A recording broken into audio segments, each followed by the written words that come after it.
The restoration of all things. Who doesn't want that?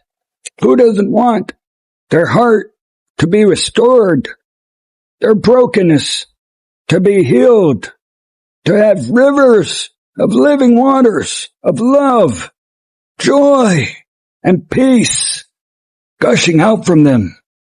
Who doesn't long to experience love, to feel joy, to know peace? Who doesn't want life and life in abundance? The gospel is not just good news for those who believe. It's good news for the totality of reality. The restoration of all things. The reconciliation of all things. Who doesn't want that? Sure, maybe, truly, it means your enemies will be forgiven, but it also means you will feel forgiveness. You will be healed.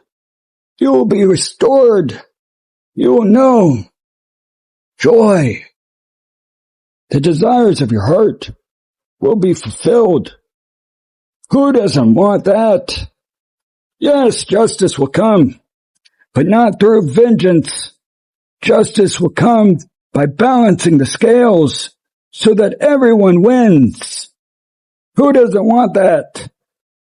That is the gospel. Through humility, we gain equality. Every knee will bow. Every tongue will confess Jesus Christ is Lord.